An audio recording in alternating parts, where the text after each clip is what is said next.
ये झुमके तो बहुत ही खूबसूरत हैं। इतने में चंपा भी दौड़ते हुए कमरे से बाहर आई। और मेरे लिए क्या लेकर आए हैं पिताजी? चंपा बेटी, मैं तुम्हारे लिए चांदी की पायल लेकर आया हूँ। चंपा चांदी की पायल पाकर खुशी से नाचने लगी। तभी किशोरी लाल रागिनी के सर पर हाथ फेरते हुए बोला, रागिनी बिटिया, देखो मैं तुम्हारे लिए ये हार लाया हूँ कि तुम पर खूब जचेगा। रागिनी गले का हार देखकर बहुत खुश हो गई। अरे ये हार सच में बहुत ही खूबसूरत है, पर इसकी जरूरत नहीं थी पिताजी। आप आ गए, मेरे लिए इससे ज्यादा खुशी की बात और कुछ हो ही नहीं सकती। अच्छा ठीक है बिटिया, अब मैं थोड़ा आराम कर लेता हूँ, काफी थक गया हूँ। इतना कहकर किशोरी लाल कमरे में विश्राम करने चला गया। पर वहीं खड़ी चंपा अपनी माँ विमला से बोली, माँ देखा तुमने, पिताजी ने कितना सुंदर हार इस काली बंदरिया को दिया और हमें मामूली सा तोहफा। हाँ बिटिया, इस लड़की की वजह से हमारे साथ बहुत बड़ा भेदभाव हो रहा है। जब तक ये इस घर में है हमें हमारा अधिकार नहीं मिल पाएगा। लेकिन तुम चिंता मत करो, मैंने कुछ सोच रखा है। इस काली से छुटकारा हमें जल्दी ही मिल जाएगा। पर कैसे माँ? बस तू देखती जा, अब मैं क्या करती हूँ। और किसी को हम पर शक भी नहीं होगा। अगली सुबह मुस्कुराते हुए विमला रागिनी से बोली, रागिनी बेटिया जल्दी से तैयार हो जाओ, पड़ोस के गांव में मेरी मुंह बोली बहन की बेटी की शादी है, वहाँ जाना है। क्या कहा, शादी? बस मैं 5 मिनट में तैयार हो जाती हूँ। ठीक है, जल्दी से तैयार हो जाना, मैं चंपा बेटी को भी कह देती हूँ। रागिनी गुनगुनाते हुए तैयार हुई और वहीं हार गले में पहना जो उसके पिताजी उसके लिए लाए थे। तभी किशोरी लाल रागिनी के कमरे में दाखिल हुए। रागिनी बिटिया, अरे वाह, तुम तो बहुत ही सुंदर लग रही हो और ये हार भी तुम पर खूब जच रहा है, बिल्कुल परी लग रही हो। धन्यवाद पिताजी। इतने में विमला भी तैयार होकर वहाँ आई और बोली, परी तो लगेगी ही, आखिर बिटिया किसकी है? सच में रागिनी को आज किसी की नजर ना लगे। पर तुम तीनों इतनी सज धज कर कहाँ जाने की तैयारी कर रहे हो? अरे मैं आपको बताना ही भूल गई, आज हमें मुंह बोली बहन की बेटी की शादी में जाना है। आप भी जल्दी से तैयार हो जाइए। ओह, पहले बताया होता, मैं तुम्हारे साथ नहीं चल पाऊंगा क्योंकि मुझे आज जरूरी काम से दूसरे नगर जाना है। तुम तीनों ही चली जाना। विमला ये सुन मन ही मन मुस्कुराई। उसके बाद तीनों शादी में शामिल होने के लिए निकल पड़े। थोड़ी दूर चलने के बाद विमला बोली, मुझे लगता है हमें जंगल के रास्ते से चलना चाहिए, हम जल्द ही पहुंच जाएंगे। ठीक है माँ, जंगल के रास्ते से ही चलते हैं, वैसे भी बहुत देर हो रही है। माँ ये जंगल तो बहुत डरावना है, क्या हमारा जाना सही होगा? गाँव वाले इस जंगल के बारे में तरह तरह की बातें करती है। गाँव वाले तो पागल हैं, जंगल बिल्कुल भी डरावना नहीं है, हमारे साथ चुपचाप चलो, समझी? उनकी योजना से अनजान बेचारी रागिनी चुपचाप उन दोनों के पीछे चलने लगी। कुछ दूर चलने के बाद चंपा बोली, माँ मुझे प्यास लग रही है, प्यास के मारे मुझसे और चला नहीं जाएगा, मैं पास वाली नदी से पानी पी कर आती हूँ। ठीक है बेटी, पर जल्दी आना। काफी देर बाद जब चंपा वापस नहीं लौटी तब विमला बोली, अरे चंपा बेटी कहाँ रह गई, अभी तक नहीं आई, मुझे चिंता हो रही है, मैं अपनी बेटी को देख कर आती हूँ, तब तक तुम यहीं खड़ी रहना, यहाँ से हिलना मत, समझी? पर माँ मुझे जंगल में वैसे ही बहुत डर लग रहा है, मुझे अकेला छोड़कर मत जाओ। मैं अपनी बेटी को ढूंढने जा रही हूँ, पता नहीं कहाँ रह गई। अगर तुम्हारे पिता को पता चल गया तो मुझ पर बहुत गुस्सा करेंगे। तुम चुपचाप यहीं खड़ी रहना जब तक मैं लौट कर नहीं आती, समझी? ये बोलकर विमला भी वहाँ से चली गई। बेचारी रागिनी जंगल के बीचों बीच खड़ी बहुत डरी हुई थी।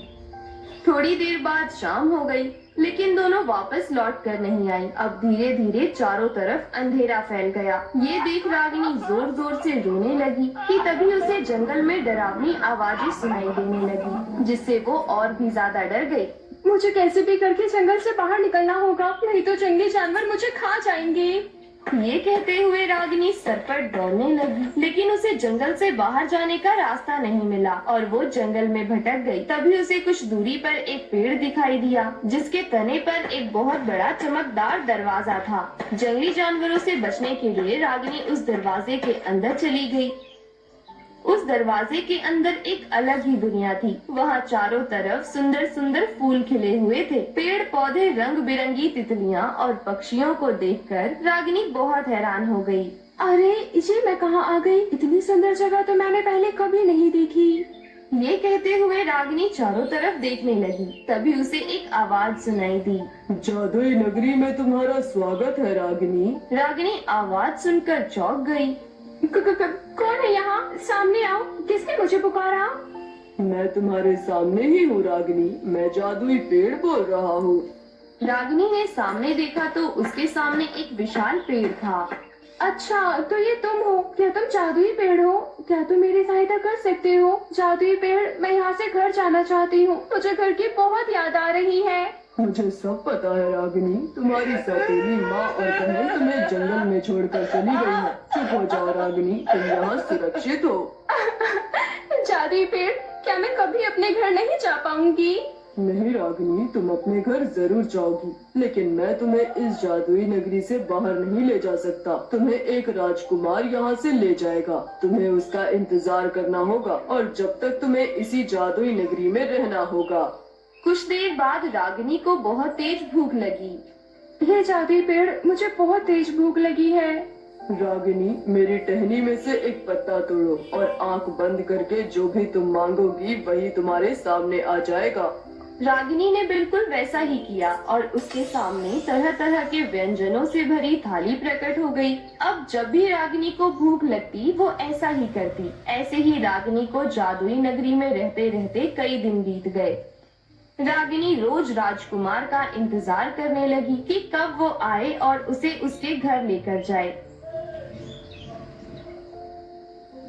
एक दिन रागिनी उदास नदी किनारे बैठी हुई थी कि तभी उसे एक रंग बिरंगी तितली उड़ती हुई दिखाई दी। रागिनी अपने आप को रोक ना पाई और उस तितली के पीछे दौड़ने लगी। वो तितली के पीछे दौड़ रही थी कि तभी उसे किसी की आवाज सुनाई दी। कोई है यहाँ? मेरी मदद करो। रागिनी ने यहाँ वहाँ देखा तो उसे एक पेड़ के नीचे एक कुरूप बूढ़ा आदमी दिखाई दिया।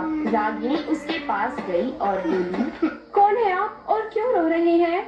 मुझे बहुत प्यास लगी है, मुझे पानी पिला दो। लेकिन आप है कौन और इस जादुई नगरी में कैसे आए? मैं भरतपुर राज्य का राजकुमार रणवीर हूँ। मैं जंगल में हिरन का शिकार करने आया था, लेकिन गलती से तीर एक जादूगरनी को लग गया। उस जादूगरनी ने गुस्से से अपने जादू से मुझे बूढ़ा बनाकर जादुई नगरी में भेज दिया। मैं चाहकर भी यहाँ से उठ नहीं पा रहा। पता नहीं कब मुझे मेरा असली रूप वापस मिलेगा। मुझे बहुत प्यास लगी है, क्या तुम मेरे लिए पानी ला सकती हो? आप परेशान मत हो, मैं अभी आपके लिए पानी लेकर आती हूँ। इतना कहकर रागिनी तुरंत ही नदी किनारे जा पहुँची। फिर पास ही के एक पेड़ से पत्ता तोड़कर उसमें पानी भर बूढ़े आदमी के पास गई। ये लीजिए पानी। बूढ़ा आदमी ने जैसे ही वो पानी पिया, अचानक से वो सुंदर राजकुमार में बदल गया। अरे, मैं तो अपने असली रूप में वापस आ गया, पर ये चमत्कार हुआ कैसे? रागिनी भी ये देख बड़ी हैरान हुई। तभी उन्हें जादुई पेड़ की आवाज सुनाई दी। राजकुमार रणवीर, रागिनी एक साफ दिल की लड़की है, जिसके हाथ से पानी पीकर तुम दोबारा अपने असली रूप में वापस आ गए हो। अब तुम ही रागिनी को इस नगरी से बाहर लेकर जा सकते हो। पर कैसे?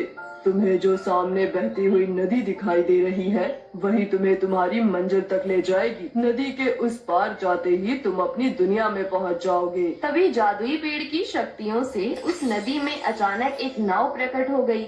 ये नाव तुम्हें उस पार पहुंचा देगी। मेरे बच्चों, अब जल्दी जाओ, देर मत करो। तुम्हारा बहुत बहुत धन्यवाद जादुई पेड़, तुम बहुत अच्छे हो। मुझे तुम्हारी बहुत याद आएगी। जब भी तुम्हें मेरी याद आए रागिनी, मुझे मन में बस एक बार याद कर लेना। मैं तुम्हारे सामने प्रकट हो जाऊंगा, लेकिन कभी भी किसी को मेरे बारे में मत बताना। ठीक है, मैं वादा करती हूँ। ना ही मैं तुम्हारे बारे में किसी को बताऊंगी, ना ही इस जादुई नगरी के बारे में। इतना कहकर रागिनी उदास होते हुए जादुई पेड़ से विदा लेकर राजकुमार रणवीर के साथ नाव में बैठ गई। और कुछ समय बाद वो दोनों गांव जा पहुँचे। फिर राजकुमार रणवीर रागिनी को लेकर उसके घर गया। तभी किशोरी लाल आंगन में बिछी चारपाई में उदास बैठा हुआ था। जब उसने रागिनी को आते हुए देखा तो खुशी से दौड़कर उसे गले लगाते हुए बोला, अरे बिटिया, तुम आ गई। कहाँ चली गई थी तुम? जंगल में अपनी माँ और बहन को छोड़कर मैंने तुम्हें कितना ढूंढा। रागिनी को सही सलामत देख विमला और चंपा हैरान हो गयी। अरे माँ, ये वापस कैसे आ गई? अभी पिताजी को सब बता देगी कि हम दोनों इसे जंगल में छोड़कर आए थे।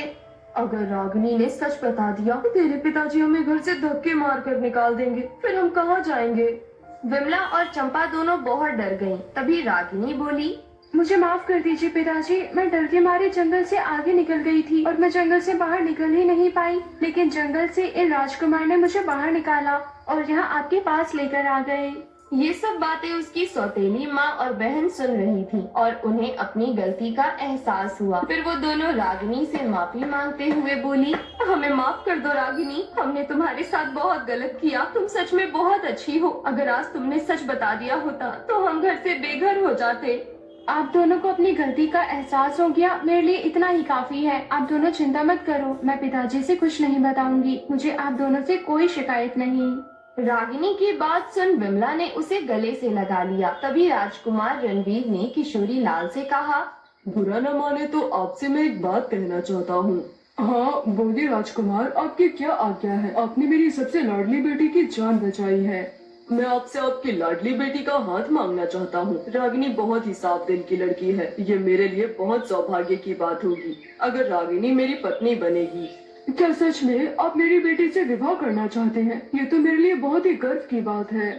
इसके बाद अच्छा सा मुहूर्त देखकर बड़े ही धूमधाम से रागिनी और राजकुमार रणवीर की शादी हुई और रागिनी हंसी खुशी राजकुमार रणवीर के साथ महल में रही।